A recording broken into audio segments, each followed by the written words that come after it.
দরজায় করা নাড়ছে লোকসভা নির্বাচন। পাড়ায় পাড়ায় মহল্লায় মহল্লায় জনসংযোগে বেরিয়ে পড়েছে শাসক দল। অপরদিকে রাজ্যে এখনো নিদ্রাচ্ছন্ন বিজেপি বিরোধী রাজনৈতিক দলগুলি। চলতি বছরের মার্চ মাসের মাঝামাঝি সময় অতিবাহিত হবার পথে। এই সময় হয়তো ঘোষণা হতে পারে আসন্ন লোকসভা নির্বাচনের নির্ঘণ্ট। আর এর জন্য হয়তো নির্বাচন কমিশন চূড়ান্ত প্রস্তুতি নিয়ে নিয়েছে। এই অবস্থায় দেশের রাজনৈতিক দলগুলির মধ্যে তৎপরতা শুরু হয়েছে। রাজ্যেও রাজনৈতিক আবহ এর ব্যতিক্রম নয়। রাজ্যের বিভিন্ন রাজনৈতিক দলগুলি ইতিমধ্যে রণকৌশলগত সাংগঠনিক বৈঠক সেরে নিয়েছে বলে খবর। আর তা হয়েছে সংশ্লিষ্ট রাজনৈতিক দলগুলির দলীয় কার্যালয়ে, চার দেওয়ালের ভেতরে। সবকটি রাজনৈতিক দলেরই সিদ্ধান্ত জনসংযোগ বৃদ্ধি করতে হবে। আর এক্ষেত্রে বাস্তবে শুধু দেখা যাচ্ছে শাসক দল বিজেপিকেই। আসন্ন লোকসভা নির্বাচনকে সামনে রেখে মঙ্গলবার রাজধানীর বনমালীপুর বিধানসভা এলাকার বিভিন্ন সরকারি সুযোগ সুবিধা পেয়েছে সংশ্লিষ্ট বাড়িগুলিতে জনসংযোগ অভিযানে অংশ নেন প্রদেশ বিজেপি সভাপতি রাজীব ভট্টাচার্য সহ বিজেপি নেতাকর্মী সমর্থকরা।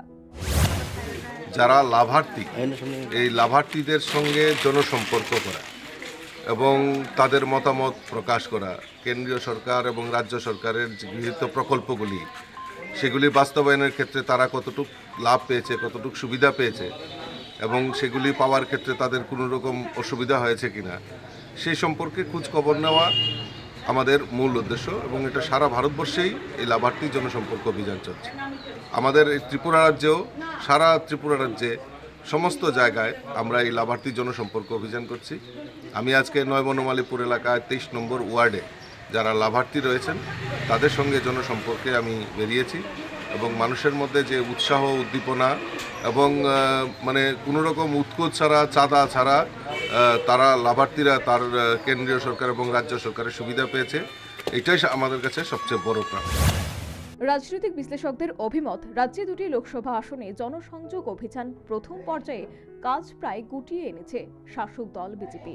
শুধু তাই নয়, পশ্চিম ত্রিপুরা লোকসভা সাধারণ আসনে বিজেপি তাদের প্রার্থী ইতিমধ্যেই ঘোষণা করেছে। যদিও পূর্ব ত্রিপুরায় লোকসভা আসনে শাসক দল বিজেপি এখনও প্রার্থী পদ ঘোষণা করতে পারেনি, কিন্তু তাই বলে সাংগঠনিক প্রচার প্রসারে কয়েক ধাপ এগিয়ে রয়েছে রাজ্যের বিরোধী দলগুলির তুলনায়। অপরদিকে কংগ্রেস পশ্চিম ত্রিপুরা লোকসভা আসনে প্রদেশ কংগ্রেস সভাপতি আশিস কুমার সাহাকে প্রার্থী মনোনীত করেছে বটে, কিন্তু জনসংযোগের বিষয়টি এখনো সেইভাবে দেখা যায়নি। অপরদিকে বামেরা লোকসভা নির্বাচনে দুটি আসনে প্রার্থী পদ ঘোষণা করার ক্ষেত্রে এক পা এগিয়ে দু পা পিছিয়ে যাচ্ছে এমনটাই মনে হচ্ছে। আর এর পেছনের কারণ হচ্ছে ইন্ডিয়া জোট।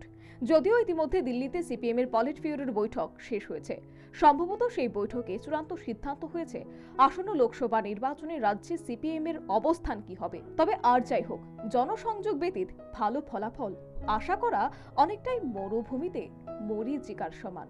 Bureau report, news vanguard.